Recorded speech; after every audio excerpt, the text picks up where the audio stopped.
compañeros, arrancamos otra edición de Una Noche a Mil, aquí por las pantallas de C9N, edición que corresponde a hoy, miércoles 17 de noviembre del año 2021. Hoy vamos a tener un programa donde nuestras invitadas, ambas son mujeres, ambas son ministras del Poder Ejecutivo. Una de ellas está llegando en minutos nada más y otra de ellas, que ya estuvo con nosotros en los primeros programas, ya está con nosotros la ministra Cecilia Pérez. Hola Cecilia, bienvenida ministra, gracias por visitarnos una vez más. Hola Pablo, hola a todos, muchísimas gracias por haberme invitado de vuelta. Así mismo, acá repetimos a los mejores invitados, ¿sabes? Enseguida vamos a conversar de muchos temas importantes con la ministra, pero quiero como siempre saludar a mis compañeros y compañeras de todas las emisiones y empiezo con Ruth Tuazo. Hola Ruth, ¿cómo estás? ¿Cómo estás, Pablo? ¿Cómo están, compañeros? Ministra, buenas noches. Buenas noches a todos en sus casas también. Otro miércoles en donde vamos a disfrutar de muchísima información y vamos a entretenernos también. Alberto Peralta, ¿cómo estás? Muy bien, ¿cómo estás, Pablo? Compañeros, esta mascarilla tiene un mensaje. Tenemos que seguir cuidándonos. Está bien que estamos en una meseta baja, pero mirando el espejo de Europa, mirando lo que pasa en Australia, tenemos que tener en cuenta que siempre lo que pasó ahí termina pasando acá. ¿Podemos evitarlo? Claro que sí, vacunándonos y cuidándonos. También está de vuelta con nosotros, nos abandonaste la semana pasada y viniste bronceado. ¿Dónde te fuiste, Ricardo Alderete? ¿Cómo estás? ¿Cómo les va, compañeros? Bien, un saludo a la ministra, a la gente acá en el bar. Un saludo a la gente que está al otro lado. Y lastimosamente yo quería ver yo había mandado un video desde el lugar de los hechos. Hice la tarea, ¿verdad? Desde el mar, desde el Caribe. Qué gran tarea. Pero no lo vi, no vi el video. Así que, bueno, espero que se note que estuvimos bien, se les extrañé. ¿Qué hiciste, Ricardo? ¿Juntaste caracoles en la playa? Junté caracoles, toqué el ukelele, juntamos unas moneditas por ahí. ¿Jugaste tejo? Bueno, pero bien, pasamos bien realmente. Gracias, Ricardo. Enseguida seguimos charlando con Ricky, nuestro querido compañero. Javier Martínez, ¿cómo estás, Javier? Hola. Que se me quita la sonrisa, te veo ya. Espero que no sea yo el motivo. Hola Pablo, no ¿cómo sos el estás? motivo, pero sos lo que me recordás. Compañeros, a la ministra también, bienvenida. Sí, estamos haciendo el postpartido prácticamente, ¿no? Después de lo que fue ayer otro partido de la selección. Mencionó la palabra meseta, Alberto. Me parece que es lo que mejor define, lamentablemente, a la selección en lo que van de estas eliminatorias. Está complicado lo que queda, faltan 4 partidos. Vamos a estar repasando eso también. Cada miércoles viene desde Ciudad del Este, sí, desde Ciudad del Este, para abrir este bar y que podamos participar del after office más importante de la televisión paraguaya. Ella es Isa Krause. Hola Isa, bienvenida. Hola compañeros, muy buenas noches a la ministra, buenas noches a la audiencia, gracias por una vez más estar todos juntos aquí. Bueno, le decía recién, le veo a Javier y pierdo la sonrisa. Es que yo creo que a todos nos dejó de mal humor la selección paraguaya, Javier. Lo mismo de siempre, usando términos de Ricky. Lamentablemente no fue bueno el partido de Paraguay. Hay que reconocer que es el segundo partido de Guillermo Barros Esqueloto al frente de la selección. La sensación que se jugó más a no perder que a ganar. Eran 2 finales. Para la albirroja terminó siendo derrota ante Chile el primero de los 2 partidos y después el empate allá ante la selección colombiana. Nos quedamos con esa sensación de que era una final, los últimos 5 minutos vayan todos arriba y bueno, eso no terminó pasando de Hoy nuevo. estuviste más duro en la radio. ¿Estás suavizando acá? No, yo creo que es una cuestión. Condenar a Guillermo por el segundo Yo partido. no lo condeno a Guillermo. Creo que sí hay responsabilidades de todos. Hay responsabilidad de los jugadores, hay responsabilidad del cuerpo técnico hasta cierto punto y hay responsabilidad dirigencial. Pero la responsabilidad del partido de ayer es más que nada de Guillermo Barros Esqueloto. Él no se jugó, él no quiso perder y jugó a que Paraguay no pierda. Por eso es que vimos la espera ya en los 15 últimos minutos tratando de terminar 0-0 el partido. Porque de lo contrario, hacía un ejemplo Javier en la radio, él fue el técnico de Boca en la final en Madrid entre River y Boca. Perdía Boca 1-0, tenía un par de hombres menos. Se fueron todos, hasta el arquero, a tratar de marcar el gol en el arco de River. ¿Por qué? Porque el tipo se jugaba y era una final. Y la de ayer era una final para la selección paraguaya. ¿Y de dónde lo que ustedes sacan que no jugaron como una final? No jugaban con una final porque no se jugaron a Pero marcar los últimos un gol. 7, 10 minutos estaban con 10 nomás ya. No, pero igual. Ese partido que menciona Alberto también Boca estaba con un jugador menos, 2 jugadores menos inclusive y terminó mandando toda la carne al asador, y cosa que ayer no hizo. Me da la sensación a mí, perdón, Ruth, antes de que esgrimas también tu opinión, Guillermo jugó más para Guillermo que para la selección. Bueno, Suscribo. lo que decías, Pablo, a mí me da la sensación de que esto que vos estás sintiendo, yo ya sentí el jueves, después de ese partido. Ya no el de ayer, ya no esperaba nada. ¿Vos también te realmente. enojaste con Guillermo? No con Guillermo, sino con la selección paraguaya en sí, y todo lo que abarca y todo Bueno, lo que pero mejoró, significa. ayer la selección paraguaya no mejoró. Esta sensación que dice Ruth tiene que ver con las tablas. Vamos a repasar cómo quedó la selección después de un nuevo combo de eliminatorias justamente que se terminó de disputar en la jornada de ayer. Brasil y Argentina ya clasificados, nos olvidamos de estas dos selecciones, 35 y 29 puntos respectivamente. Ecuador tercero con 23. Ahí se empieza a generar la discusión del cuarto y quinto lugar. Colombia está cuarto con 17 por diferencia de gol, Perú con 17 quinto en zona de repechaje. De ahí para abajo Chile con 16, Uruguay con 16, Bolivia con 15, Paraguay noveno con 13 puntos solamente, a 4 puntos de zona de repechaje, faltando 12 por jugar. Esa es la complicación de lo que le queda a Paraguay de aquí a lo que resta de las eliminatorias. Hablando de lo que resta de las eliminatorias, lo que se viene recién el próximo año, finales de enero y comienzos de febrero, se va a estar jugando el próximo combo. Paraguay recibe a Uruguay, después visita a Brasil. Esto va a ser en enero y febrero, y en marzo la albirroja primero va a recibir a Ecuador y después va a visitar a Perú en Lima. Los 4 partidos que restan rumbo a Qatar 2022. No, ya está. Ministro, usted tiene una opinión. ¿Qué se...? Brasil no queda, digo yo, Dios mío. Un infarto. ¿Vio el partido, ministro? No vi el partido. Suele mirar a veces. Suelo mirar y me pongo muy nerviosa, entonces... Prefiero Porque no ver. Paraguay sí somos todos. En mi casa cada uno tiene su club y yo no veo por salud mental, pero escucho. Ah. Y me voy de un rato y después vengo y estoy preguntando desde lejos para no ¿Y cómo mirar. Yo nomás antes de esto. Barros Esqueloto el culpable. Sí. Yo creo que es uno de los responsables, de los más importantes, lógicamente. No creo que le quite la cola a la jeringa. Después está, para mí, la dirigencia, que son los que eligen, terminan haciendo el cambio de. No, del para mí entrenador. no le puedes culpar. Le puedes dar la responsabilidad de este último partido a Barros Esqueloto, pero no del proceso de la selección y Claro no que no, de que eso hoy no. esté en el noveno Pero puesto. él jugó el partido de ayer a no perder y jugó para él y no para la selección. Muy bien, dejamos por aquí entonces, antes de que se generen más tensiones aquí en el bar por culpa de la albirroja. Y ojalá que le vaya lo mejor posible en los 4 partidos que le resta el año que viene. Pero es cierto, tenemos que ir despidiéndonos ya, si es que alguien todavía estaba ilusionado de la posibilidad de ir al próximo Mundial de Qatar. Ministra, usted hace no mucho tiempo estuvo visitando Italia. Creo que el canciller participó También estuvo, sí. de ese viaje. Y de ahí vino con una novedad importante, que es la cooperación o el ofrecimiento de cooperación para combatir al crimen organizado. Sí, ¿Puede comentarnos sobre ese? pero no cualquier crimen organizado. No cualquier crimen organizado. Es la mafia calabresa, la Andrangheta, que es la que surge con el debilitamiento de la Cosa Nostra. La Cosa Nostra era de Sicilia o de Palermo y la Andrangheta es de Calabria. Claro. Pero ¿en qué consiste el ofrecimiento que ellos hacen? Bueno, ellos hicieron en las reuniones bilaterales que tuvimos, Italia de por sí tiene una cultura de mafia, porque es la cuna de la mafia, pero ellos también generaron una cultura antimafia. Esto surge a partir de las actuaciones, principalmente el movimiento Manu Pulite, que comienza ya inclusive con Mussolini, pero después muy marcado y desde el Poder Judicial, que ellos tienen mucho orgullo de eso, que es las acciones del pool antimafia dirigidos por los jueces Falcone, Giovanni Falcone y Paolo Borsellino, que terminaron muertos, Claro.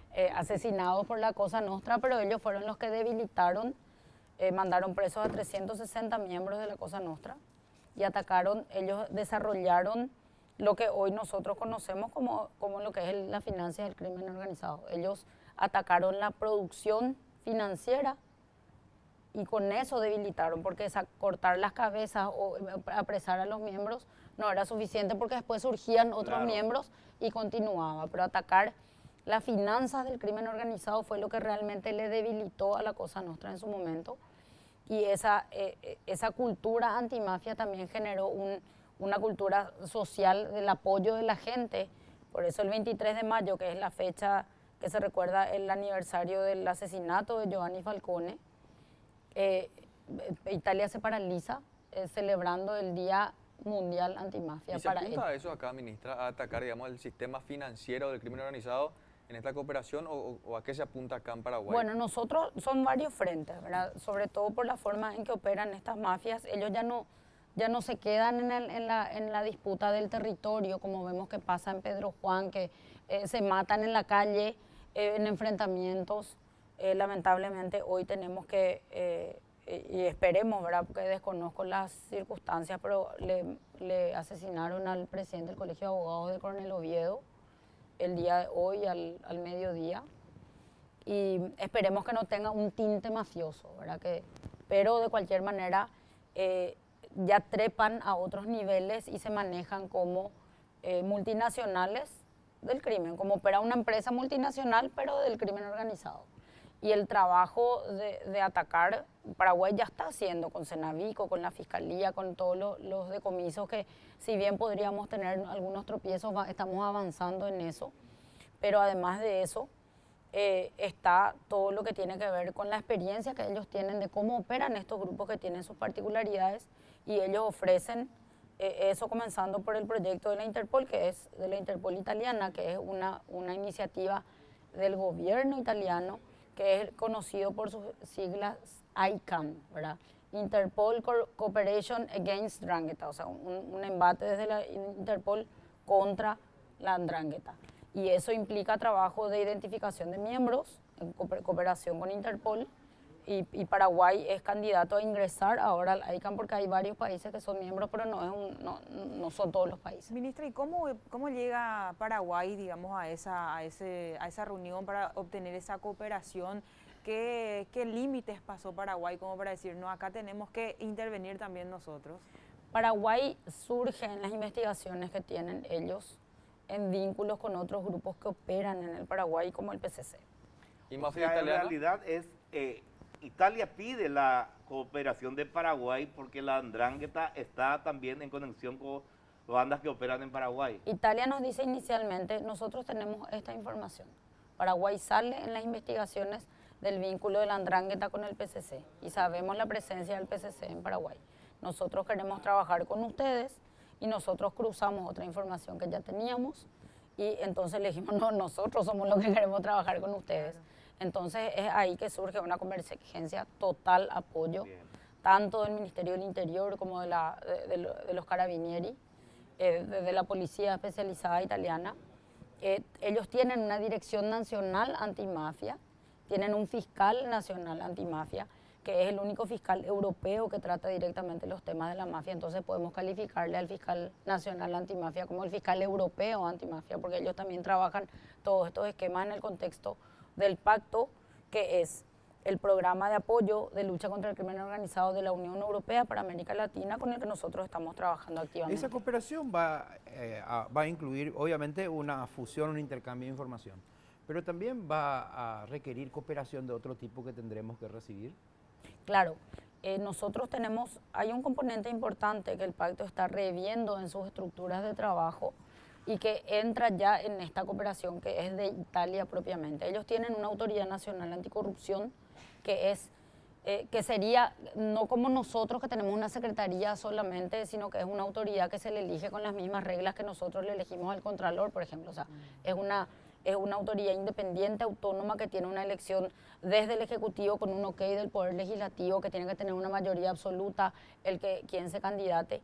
Y ellos trabajan estructuras de prevención, también de reacción, pero más de prevención de anticorrupción. ¿Por qué es importante el apoyo de la Autoridad Nacional Anticorrupción? Porque particularmente la Ndrangheta ya no funciona solamente a los tiros en el terreno. Ellos escalan más allá, generan convergencias con grupos locales, pero además de eso se alían con empresas que aparentemente tienen fachada de legalidad y con eso van ingresando, por ejemplo, en las compras públicas. Por eso también estamos en contacto con la DNCP para que la DNCP y la CENAC entren en cooperación con la Autoridad Nacional Anticorrupción de cómo ellos trabajan mecanismos de prevención, porque Paraguay está en una buena posición macroeconómica con relación al resto de la región en un esquema post-pandemia. Eso nos hace atractivos para la inversión extranjera. Claro, para la legal y para la ilegal. Y hay que cuidar que la inversión extranjera legal sea protegida, porque muchas veces en las medidas que se toman contra el crimen organizado no se hace discriminación y se lleva por delante lo legal y lo ilegal. Entonces, proteger el trabajo, la inversión legal y desmotivar o hacer separar el trigo de la paja. Ministra, Acá quieren varios preguntar, perdón. ¿Se puede saber en qué consiste la conexión PCC-Ndrangheta?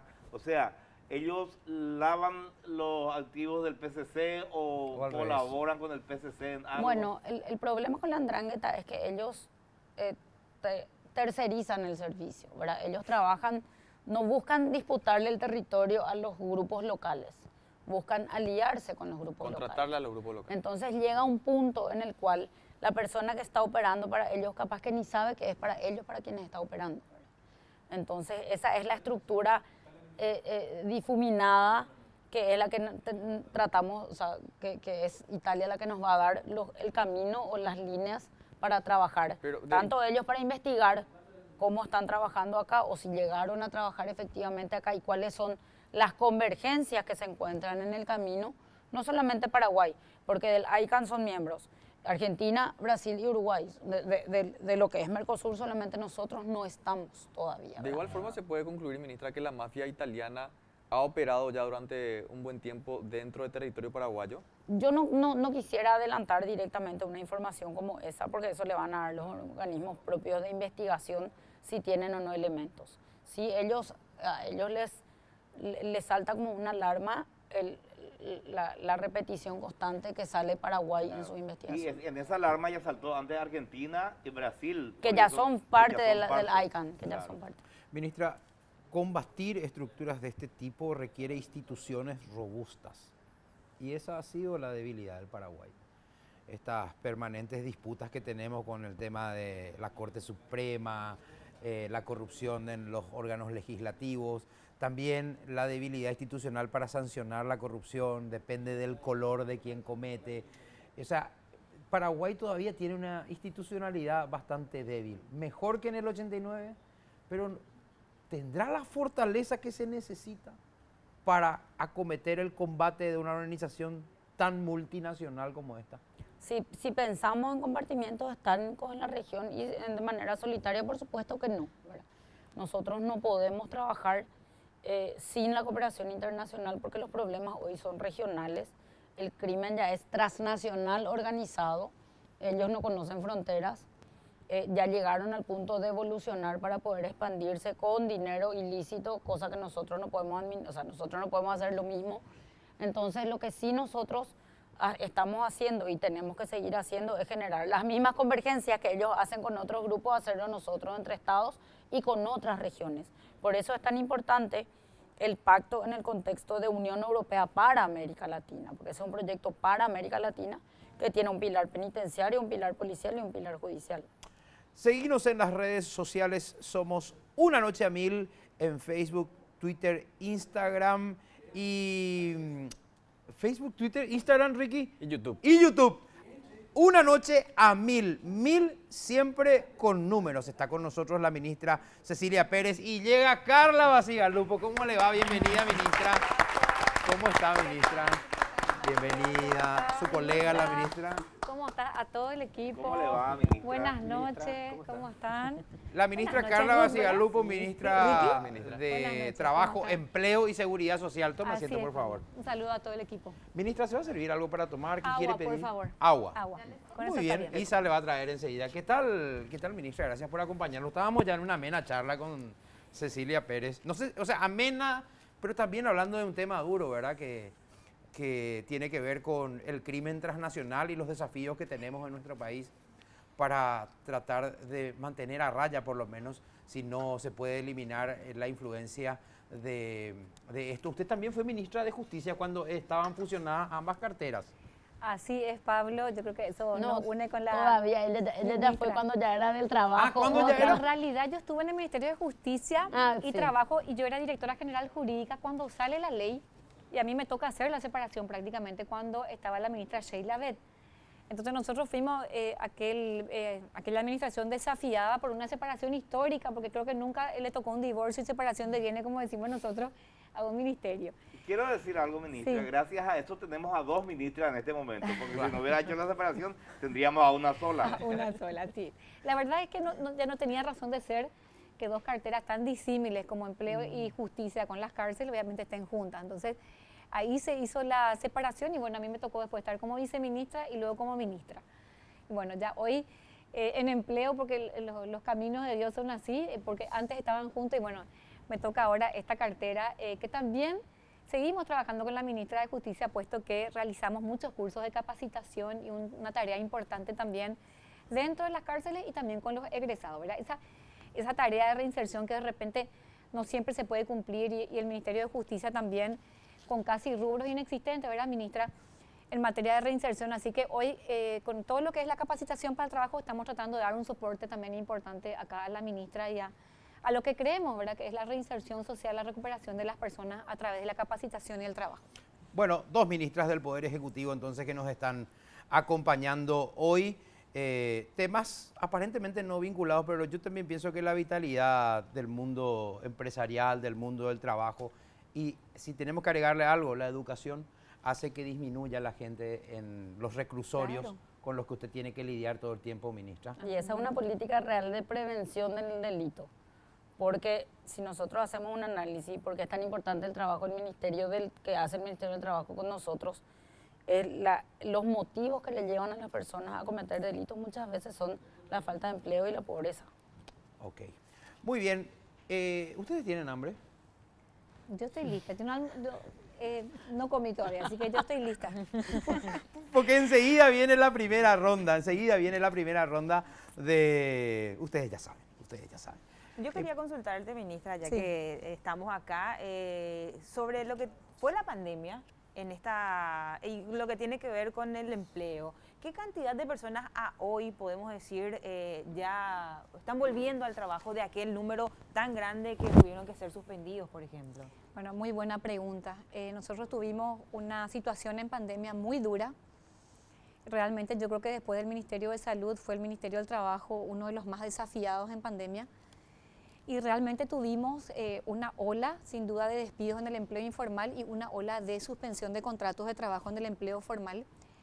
Y llegamos a tener, no sé si ustedes recuerdan, 101.000 trabajadores suspendidos y como decimos nosotros, teníamos 19 pedidos de suspensión por año y en plena pandemia, en el mes de mayo, llegamos a tener 400 pedidos por día. Ministra, ¿le parece si hacemos un panorama general y ahí vamos Perfecto, defendiendo? Porque perfecto. tenemos preparado, fíjense, hay un poco más de 7 millones de habitantes en la República del Paraguay.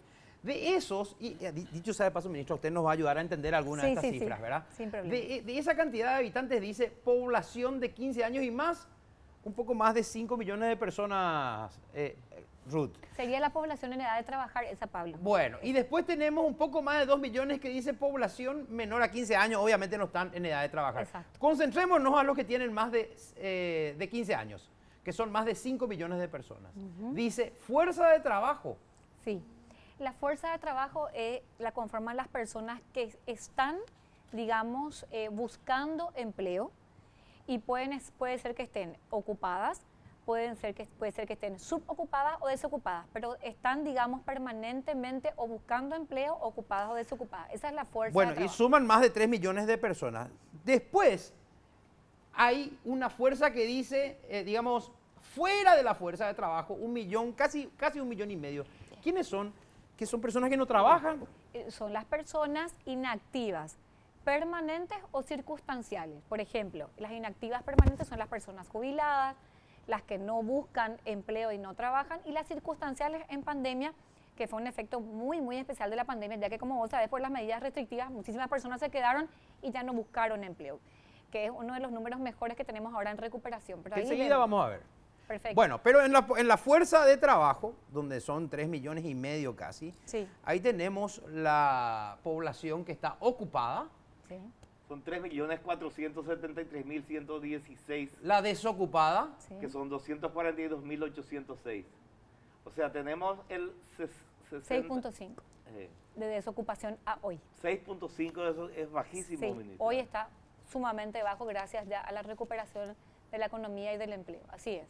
Y las subocupadas también tenemos ahí, Pablo, que son personas que trabajan, pero trabajan por menos horas de las que quisieran y están dispuestos a trabajar. Entonces, tenemos también una disminución importantísima que vamos a ver seguramente más adelante, pero dentro de la ocupación siempre hay que tratar también la subocupación, ya que uno de los efectos más fuertes de la pandemia fue que, si bien muchos trabajadores formales no perdieron su empleo, disminuyeron la cantidad de horas.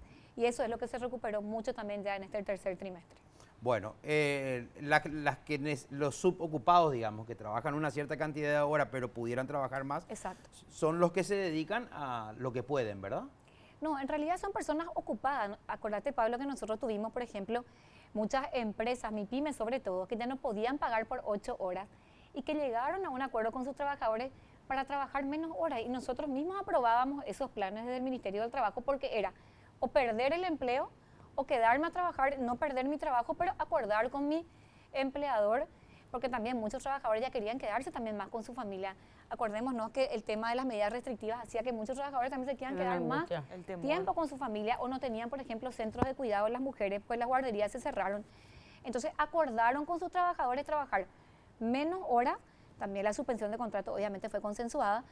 Entonces de esa manera muchos trabajadores perdieron sus horas de trabajo que ahora, ya en este tercer trimestre, vemos que la mayoría ya recuperó también sus horas de trabajo. ¿Pero se logró recuperar al 100% ese porcentaje o no? No 100%, pero en un porcentaje altísimo. Si nosotros vemos los otros cuadros, Pablo, podemos ver cómo disminuyó la desocupación ostensiblemente.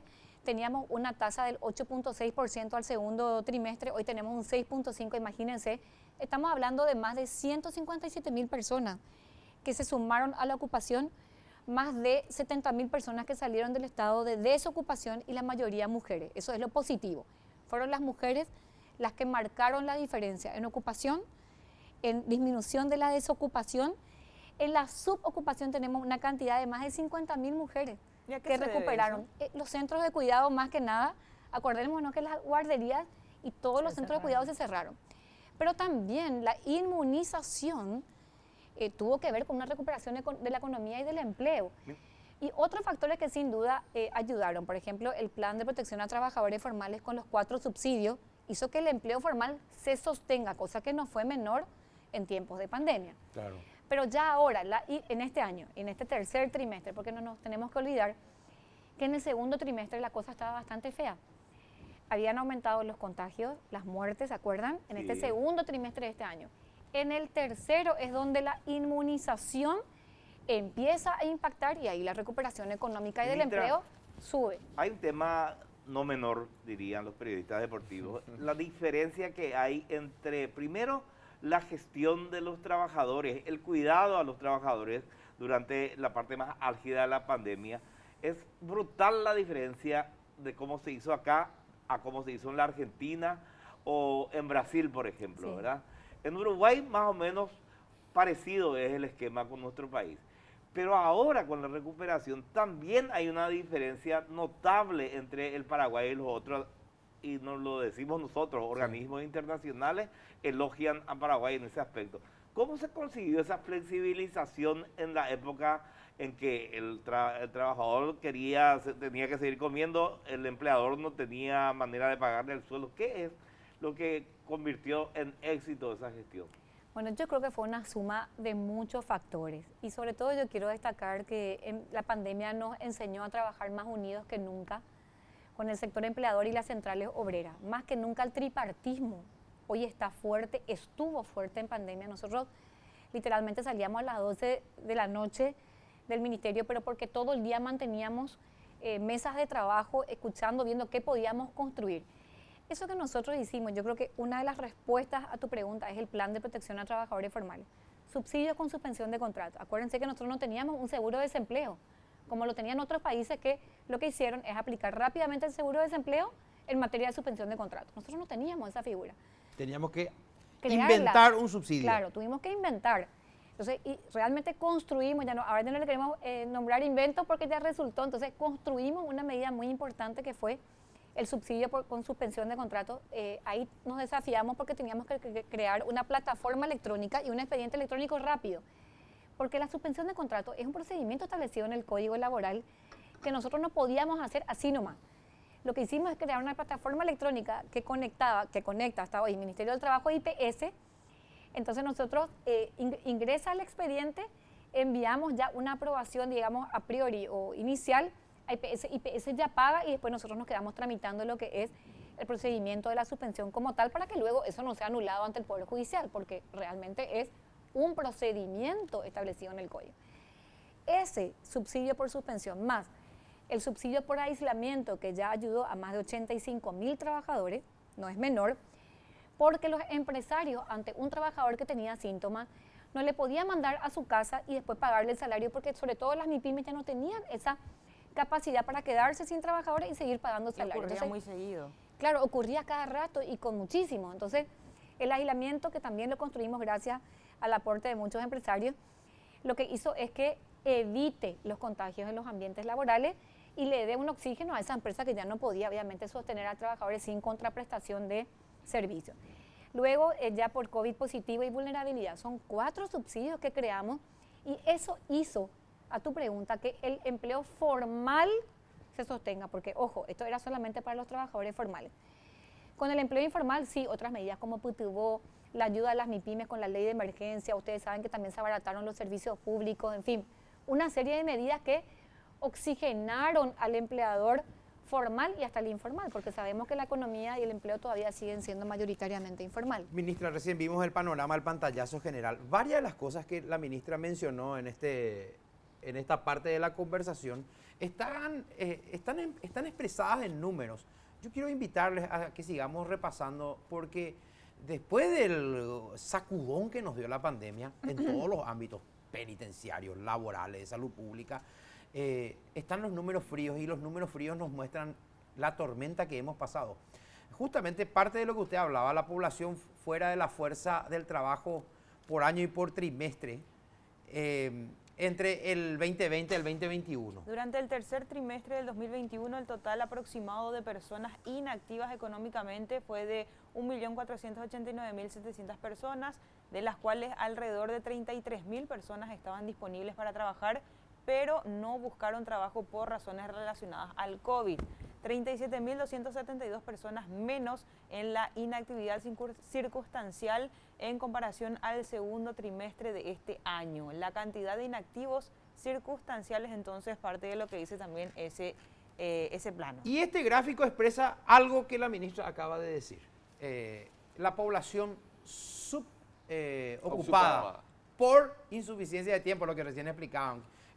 Tienen más horas para trabajar, más horas disponibles, pero no lo están consiguiendo. El primer comparativo es entre el tercer trimestre de este año y el tercer trimestre del año pasado. Y ahí tenemos una diferencia a favor ya de 121.990 personas menos en la subocupación. Si lo comparamos entre el tercer trimestre de este año y el tercer trimestre del año pasado. Pero si lo comparamos entre el tercer trimestre de este año y el segundo de este año, tenemos 87.000 aproximadamente menos en la subocupación. Quiere decir que a partir de agosto rápidamente empezaron a conseguir ocupaciones. Quiere decir que se va acelerando, ministra. Claro, ¿verdad? se van recuperando las horas de trabajo. Eso es lo importante. ¿Y qué Y la incidencia? diferencia la marcan las mujeres en positivo. Eso es importante porque tenemos que entender también que en Paraguay y en el mundo fueron las mujeres y los jóvenes los más afectados. Y vemos acá cómo las mujeres son las que más rápido se están recuperando La también con vacuna fuerza. es, digamos, la clave de que haya aumentado esto, ¿verdad? Son varias medidas, pero sin duda la reapertura de los centros de cuidado y la inmunización, bueno, han sido clave en la recuperación de También mujeres. quería La apuntar a eso sangre de de la las vacuna, porque hoy residentes. estamos en un escenario donde hay muchas vacunas y hay gente que no está asistiendo a vacunarse, y es un llamado que sigue haciendo salud, y creo que el que se haya llegado a la vacunación ha aumentado estos números que Pero estamos ahí viendo. también nos unimos nosotros, no es solamente el Ministerio de Salud, sino de corazón también nosotros nos unimos a ese llamado, porque como decimos nosotros, no es que no solamente no queremos nuevos contagiados, no queremos volver a encerrar al empleo, no queremos volver a encerrar a emprendedores. Si vos no te querés vacunar, pensá en tu vecino, en tu amigo, en tu primo, que necesita trabajar, necesita generar ingresos, y estos números tan importantes que logró conquistar Paraguay, que hoy son un ejemplo para el mundo, publicados por la OIT, no por una irresponsabilidad personal o una inconsciencia sacrifiquemos. O sea, acá hay mucho más que es ser patriota, que es defender el trabajo. Y yo creo que digno. eso se ve y se expresa también en los números, porque ¿de dónde tenemos números? Del trabajo, del empleo formal. De ahí tenemos números porque todo es formal, está todo registrado, hay estadísticas, y la estadística es contundente. 85% de todos los que trabajan en algún empleo formal ya tienen por lo menos una dosis Así de es. la vacuna anticoronavirus. Así es. Falta un 15% ahí. Así es. en el empleo formal es donde está mayor concentrado, digamos, el trabajador que ya se vacunó, ¿verdad? Siempre el empleo informal es el problema porque ahí tenemos subregistro, o sea, no tienen cara, como decimos nosotros los trabajadores. Igual hacemos una campaña para todos los empleadores formales e informales, pero sí, todavía estamos haciendo una campaña y ya se están uniendo muchas empresas formales para ese 15% que todavía nos falta conquistar, hacer que realmente adquieran la primera dosis. Entonces, es mucha conciencia, es mucha educación, es mucho ser empático con el otro y no solamente pensar en nosotros. Habla muy bien esas cifras de los trabajadores. Los trabajadores son muy conscientes y se dan cuenta, porque sufrieron también en carne propia los problemas que hubo con el encierro en la pandemia y saben que el camino es la vacuna. Entonces, el foco de los que no se vacunan está, por lo visto, fuera del ámbito de los trabajadores. Nuestras invitadas de hoy, ambas ministras del Poder Ejecutivo, y ustedes que están del otro lado del televisor, saben que uno de los aspectos más apreciados de este programa, Una Noche a Mil, es que siempre aprovechamos un momento para ponerles al tanto de todo lo que ustedes necesitan saber en esta semana vigente sobre el esquema pendiente de vacunación y todo lo que hay que saber para acudir a los vacunatorios. Sí, vamos a hablar acerca del calendario que nos queda, vamos a hablar acerca de lo que nos espera en los próximos días con respecto a la vacunación. Primero vamos a repasar el último informe que tenemos en cuanto a la cantidad de dosis aplicadas. Primeras dosis tenemos 3.245.151, total de segundas dosis 2.537.550 y el total de refuerzos de dosis 71.811. ¿Cómo prosigue la vacunación? Para primeras dosis hasta el viernes vemos entonces que están habilitados las personas de 12 años en adelante. Pfizer tienen prioridad los de 12 a 17 años y las demás plataformas que son AstraZeneca, Sputnik V, CoronaVac y Sinopharm también ya está disponible para personas de 18 años en adelante. En cualquier vacunatorio sin tener en cuenta la terminación de cédula. Recordar cuáles son los requisitos para los adolescentes. Estar registrados en www.vacunate.gov, ir acompañado de la madre, el padre o el tutor legal, cédula de identidad del adulto y del adolescente, fotocopia del certificado de nacimiento, libreta de familia, fotocopia de resolución judicial en el caso del tutor o guarda temporal. Y recordar que si no se cuenta con la partida de nacimiento o la libreta de familia, está también ahí para firmar una declaración jurada y que pueda recibir la vacuna el menor. Segundas dosis. Bueno, les contamos que en cualquier vacunatorio pueden ir a recibir su dosis de vacuna. Quienes recibieron su primera dosis de Pfizer hasta el 25 de octubre, AstraZeneca, Moderna, Sputnik V hasta el 18 de octubre y CoronaVac y Sinopharm los que cumplieron ya un mes en relación a su primera dosis. Vamos a recordar también lo que tiene que ver con terceras dosis, las personas de 18 años y más y que hayan completado su esquema aquí en Paraguay o en el extranjero y el personal de salud hasta el 30 de junio van a recibir sus terceras dosis y con intervalo de 3 meses como mínimo desde su aplicación de la Janssen van a recibir en este caso no tercera dosis sino su dosis de refuerzo. Es entonces el calendario que repasamos con ustedes el día de hoy. A ese número ya saben, 138, ahí te comunicas, es gratuita la línea. Lo que quieras le puedes preguntar a la operadora. Y yo te voy a poner el ejemplo de lo que le puedes preguntar. Yo me vacuné en tal lugar la segunda dosis, la primera dosis. ¿Dónde me tengo que ir para la tercera? ¿Dónde me tengo que ir para la segunda? Ahí te van a decir. ¿Y sabes qué te van a decir? No importa dónde te vacunaste en la primera, puedes irte a donde quieras. Esa es la respuesta hoy en día. Ya no llames más nomás entonces. Ya no llames más nomás, entonces ya le contestaste. Yo di un ejemplo nomás, Alberto, de una pregunta. Claro, Porque llaman y preguntan, tengo mi segunda dosis de Sputnik. Quiero irme a España. ¿Cómo hago? Porque allá no aceptan. Y así te van a dar la respuesta que yo no voy a anticipar acá para que Alberto no me vuelva a decir eso. Y muchas preguntas como esa. Para ir a Cacupé, ¿cuáles son las recomendaciones? Bueno, hay algunos requisitos que hay que cumplir para Cacupé. Se dio a conocer en conferencia de prensa hace unos días y queremos repasar cuáles son una de ellas. Y hay que reiterar, son recomendaciones, no es requisito, no es obligación, pero tienen que contar con el esquema completo de vacunación contra el COVID-19, uso correcto de la mascarilla, tapaboca que cubra la nariz, la boca y el mentón, lavado de manos con agua y jabón y también desinfección con alcohol al 70%, mantener la distancia física de 1,5 metros entre personas. Además, otra de las recomendaciones que también están dentro de este operativo, contar con un kit de aseo individual que incluya toalla de mano, alcohol al 70% y mascarilla de reserva, evitar el contacto físico en el saludo de la paz, por ejemplo, con personas que no sean del mismo núcleo. Por ahora, eso es lo que está anunciando el Ministerio de Salud. Está bien que diga por ahora, porque hoy en una nota que hicieron a la mañana temprano, Ruth y Héctor Alegre, el doctor Héctor Castro dijo, nada está grabado en piedra. Si llega a cambiar la situación epidemiológica, pueden cambiar las decisiones con respecto a KQP. Es un tema más para ir a vacunarse, ¿verdad? Claro. Y que vamos a escuchar si te parece. Exactamente. ¿Qué nos decía el doctor Héctor Castro esta mañana en el programa de Ruth Tuazo con Héctor Alegre? KQP puede ser una fiesta si nosotros conseguimos que las personas que quieren ir se vacunen. KQP puede ser un punto de inicio a un aumento de contagios. Depende de nosotros. El virus marca la línea, pero nosotros tenemos el borrador.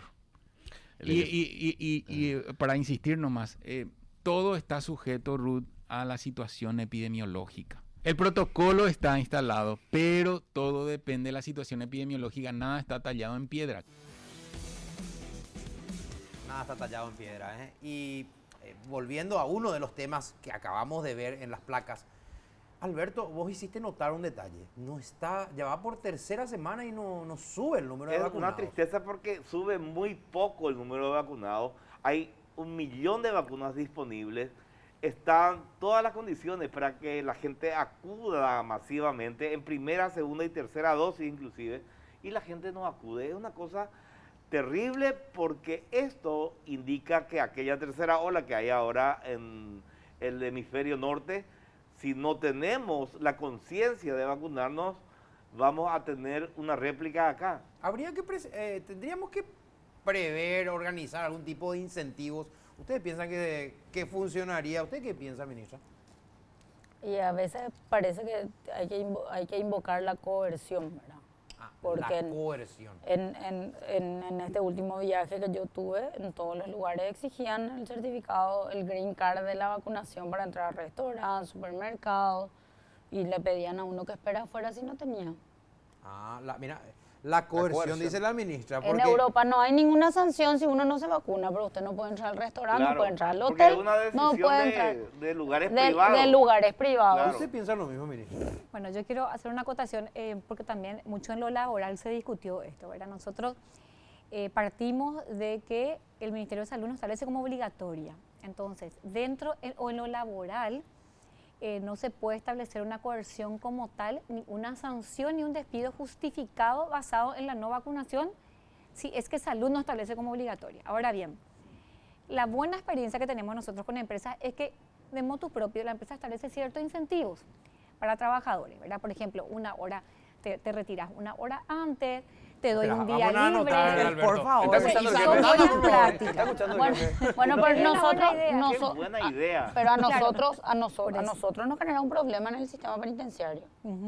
Porque nosotros tenemos, a diferencia de Tacumbú, que es el único lugar donde hay un cierto, porque hubo un fallecido que se había puesto la primera dosis y ahí ya corrió la voz que se murió a causa de la vacuna, pero el resto todos quieren, ¿verdad? O sea, los demás promueven y se quieren vacunar, los internos, porque ellos mismos saben que si es que hay contagio no hay posibilidad de hacer distanciamiento social, y está el tema de las visitas. Claro. Está el tema de las visitas, que ellos no quieren que se les corte más las visitas cuando hay contagio. Que ya pasaron por eso. ¿Ustedes exigen, ministra, que tengan las dos vacunas en las Nosotros visitas? no exigimos porque nosotros como Estado tenemos que regirnos por las normas del Ministerio de Salud. Si el Ministerio de Salud convierte en obligatorio, Claro, ahí es nosotros lo vamos mismo. a reclamar. Pero o sea, ellos, los que ya se contagiaron, entienden. Ahora, nos juega un poco en contra en los números, así como dijo Pablo, el tema de las estadísticas. Nosotros teníamos una proyección de 150 a 200 fallecidos, teniendo en cuenta las condiciones de privación de libertad, la enfermedad de base y se moría un 7. Entonces algunos te dicen, es una gripe, no pasa nada. Son víctimas de su éxito. Víctimas del éxito. Ahora, en el mundo entero se ha probado de todo. En efecto, hay lugares donde han buscado restricciones y hay lugares donde han buscado incentivar a la población a vacunarse. Ricky, ¿qué tal les ha ido? Estuve haciendo la tarea. De la semana pasada que estaba allá en la playa, aproveché las olas, el mar, el sol, relajado. Empecé a ver qué es lo que hace. ¿Saben qué? agradable. Nos reímos todos No, porque pero- todos sabemos que no es verdad, pero Es le cierto, dejamos decir. ministra, por favor. Y estuve buscando, ¿qué hace, por ejemplo, Estados Unidos, qué hace Australia para incentivar a su gente? Porque este no es un problema acá en Paraguay nomás. Alrededor del mundo hay gente que no se está vacunando, sobre todo Estados Unidos, que era difícil llevar a la gente a las segundas dosis. Revisemos los números y las placas de cómo están incentivando alrededor del mundo para que la gente vaya a vacunarse. Por ejemplo, si vamos a Estados Unidos y solamente en Ohio, en Dayton, una mujer del sureste de Ohio ganó el primer premio de $1 millón del incentivo de Vax a Million. $1 para la millón gente de que se dólares, vacuna. ¿verdad? De verdad, $1 millón. $1 millón. Sí, un palo verde. Y un adolescente de la zona de Dayton se llevó la primera beca universitaria completa Ah, esa me ofrecida por el programa. O sea, el programa es La beca Vax a universitaria Million. sale casi $100.000. ¿eh? No, las becas universitarias ya son a ver, carísimas. Sí. Y solamente en este caso, porque hay varios incentivos en Estados Unidos, una mujer ganó $1 millón y un joven ganó una beca universitaria completa. Acá tenemos en Australia. Australia, vamos a Australia. Joan Su, una joven de 25 años, ganó el premio mayor de la campaña también $1 million Vax, $1 millón australianos, que son como $700.000 americanos, solo por cumplir con su deber de ir a vacunarse. Ponele que vos te fuiste a vacunarte y terminaste Y ganando. tenía ¿De derecho a cuánto? participar. ¿De entre cuántos? Claro, y atendé esta cifra, lo que pregunta Ruth. Fue seleccionada entre 2.74 millones de australianos. Ella fue la ganadora de ese Hay que decir número de que personas hubo otros vacunadas. incentivos, por ejemplo, el Estado de Nueva York le paga $100 cash al instante a cada persona que se vacuna. Bueno, y justamente tenemos más. Tenemos Nueva York y tenemos Chicago, por ejemplo. En Chicago están dando $100 a los menores de 18 años, ahora que están empezando también con la vacunación a menores, para regalos en tarjetas, ¿verdad? Más $100 casos. en tarjeta. Niños adolescentes. Niños adolescentes, ya, sí, en Chicago. Ah, Atendé, este está... sí, Este no se es puede que- habilitar acá en el bar. En el bar ponemos un cartelito. Y esa no es Cerveza- Sala que se está Pero vacunando. es correcto, hay algunos bares que ya están haciendo Sí, eso. hacen, A mí ya hacen, me consta hacen. que están haciendo ese tipo de cerveza un gratis trago para gratis. vacunados. Espera, Israel, cerveza gratis para Un vacunados. cartelito Muy que había bien. en un bar que decía Excelente. cerveza gratis para vacunados. Vos te vacunaste, te vas y ya podés exigir tu cerveza. Eso pasó también acá en Paraguay. Vos te ibas con Sí. tu carnet de vacunación Sí, sí, y sí. tenías un shop ahí. Vamos Yo pasé a por más 3, incentivos. 4 Encima países. cerveza artesanal paraguaya. Sí, Ah, qué encima. bueno. No se Sabe la compara. ministra, ¿eh? Sabe la ministra. New York, lo que decía Alberto, el gobernador de New York había anunciado en mayo ya de este año. Esto parece una lotería. Esto es increíble, es que es una lotería. Es una lotería. Todo neoyorquino mayor de 18 años que acudía a vacunarse participaba de un sorteo de $5 millones. Así, ¿sí? ¿Verdad? Y los menores que se fueran a vacunar para su primera dosis, también incentivando a los menores, iban a poder acceder a un boleto para un juego de béisbol, por ejemplo, o asistir grande. a distintos sitios turísticos de la ciudad, como la Estatua de la Libertad, y hacer un recorrido ahí. Es parte de los incentivos que están dando alrededor del mundo, por ejemplo. Y hay uno más. A Hay ver, uno más. hay uno más, yo no sé Sí. qué van a opinar nuestras invitadas. Yo no sé si ya lo leí mientras estaba ahí en la playa con algún trago, pero es verdad, esto es verdad. Esto pasó en Austria Sí. y es de lo más actual. Un burdel austriaco ofrece una sesión gratuita con la dama de elección, dice, a cambio de vacunarse contra el COVID. Lo dijo el propio dueño. O sea, la gerencia del burdel Fun Palace considera que la campaña puede contribuir a elevar la tasa de vacunación de la ciudad y esta promoción es por el mes de noviembre. ¿De dónde sacaste eso? Aplazado. Ricky? No, Esto es esto es- increíble. Esto está... Yo vi, ¿Eh? yo leí también. ¿Vos Aplazado. leíste? Yo leí. Sí, está, ¿Viste? Es chequeable, ministra. está chequeado por la Está che- ministra, Pablo. es Ya chequeable. está. Yo Eso leí. se publicó además en las redes como noticia. Pero también, es o sea, súper, eso estuvo en circulación. súper una discriminación. A O ver, sea, ¿por- es Y hacer porque una solamente para apología. los hombres. No, en realidad no, Apología ministra, del porque este Fun Palace estaba mirando. Ya viste el catálogo. Es Ya un sabe el hotel nombre. que ofrece servicio para hombres, mujeres. ya. Ahí es otra cosa. Sí. Bueno, quiero Estamos nomás- hablando de las poblaciones, porque la doctora y yo somos casadas, así que no se malinterprete. Correctísimo. no sé, Para ya- un amigo, ¿verdad? Ya quedó No, en no, sus no. casas, verán cómo les reciben. La verdad es que aplazado el último incentivo, desde todo punto de vista. Pero sí ratificar que acá la mayoría de los incentivos son del sector privado, de empresas, y eso es lo correcto. Hay ¿verdad? uno ya de asociación pública-privada. El último fin de semana la ministra de Turismo estuvo en Encarnación y junto a los empresarios locales anunciaron que a los que se vayan a vacunar en la costanera, hay todos esos locales que están en la costanera, restaurantes, hoteles, cada uno ofreció algún incentivo que van desde descuentos hasta algo que tiene que ver con helados y productos de ese tipo. Perfecto. Muy bien, así es que hay en el Paraguay también. Bueno, fuerza Paraguay, fuerza. Exactamente. Porque, ¿saben? Nosotros si obtenemos la inmunidad de rebaño, no vamos a volver atrás. Exacto. Porque a veces nos olvidamos, pues, que hay más de 100.000 compatriotas que se quedaron sin trabajo en junio del año pasado. Nos olvidamos de eso. ¿Vos te olvidaste de lo que sufriste? La Porque cantidad de fallecidos. La cantidad de fallecidos, Claro. Murió. lo que se gastó en hospitales, te olvidaste ya de eso. ¿Por qué podemos volver a eso si tenemos todo para evitarlo? Ahora mismo, 400.000 vacunas, dosis, están guardadas en heladera. Ahora mismo. Y para finales de mes y comienzo de diciembre vamos a sumar 3 millones de dosis de vacuna. Eso está confirmadísimo que van a llegar por el mecanismo COVAX. Y nosotros vamos a desaprovechar esta oportunidad. Y te sumo más, Pablo, 30.000 dosis de vacuna solamente acá en Central, que lo decía Roque Silva, podrían vencer este 30 de noviembre. 30.000 si es que no se utilizan. Así Y que 100.000, perdón, vayan a vacunarse. 100.000 en total están por vencer en noviembre en todo el país. Y si Así que, quiero hacer más este último también que nos decía el doctor Héctor Castro. Si te vas a vacunar el día de hoy, en 15 días te toca tu segunda dosis, más 15 días en donde actúa correctamente la vacuna. Las fiestas las vas a pasar en familia. muy bien, la vacuna para inmunizarte, la comida para llenarte el espíritu. Porque llegó el momento más esperado del programa.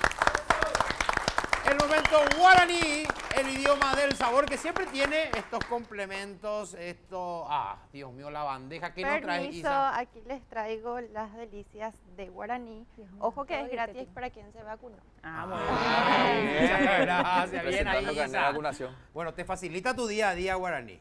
Te facilita tu día a día, Alberto. Es súper fácil, Totalmente. vas al súper, podés encontrar en el área de congelados, llevas a tu casa, no hace falta ni que pongas en otra fuente, directamente ahí, vas hasta el horno, 50 minutos a 200 grados, una delicia. Ricky, esto tiene el ingrediente que más te gusta. Abundante queso cremoso, es riquísimo, así como las primeras letras de mi nombre. Exactamente, sí.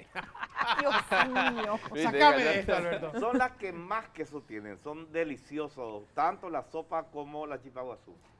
¿Dónde puedes encontrar esto, Ruth? En el área de congelados de los supermercados, en todos los puntos de venta, te vas ahí, área de congelados, y ya agarras súper fácil. Genial la sopa paraguaya guaraní, porque con guaraní estás hecho guaraní, el idioma del sabor. ¡Oh! Les invitamos a seguir acompañándonos, quédense ahí en segundos nada más regresamos con nuestras invitadas. Vamos a conversar con la ministra de Justicia, porque por primera vez en Paraguay, las personas que trabajan en el servicio penitenciario y vos que estás del otro lado, que también por ahí estás pensando en encontrar una salida laboral o tenés la vocación de servicio, ahora vas a tener un instituto a donde inscribirte para recibir enseñanza superior, para tomar como una carrera profesional como se debe Gracias. al Servicio Penitenciario Nacional. Eso será en segundos, ministro, usted nos va a contar los detalles, porque la verdad, un hito, un paso adelante para mejorar el servicio penitenciario. Y también vamos a seguir repasando, no queremos que te olvides todo lo que atravesamos, el sufrimiento de nuestras familias, o por salud o por desempleo durante la pandemia. Y por eso tenemos mucho más datos para que podamos tener esa radiografía para mirar hacia el futuro con la ministra del Trabajo. Estos temas y mucho más cuando regresemos. ¡Bravo, bravo!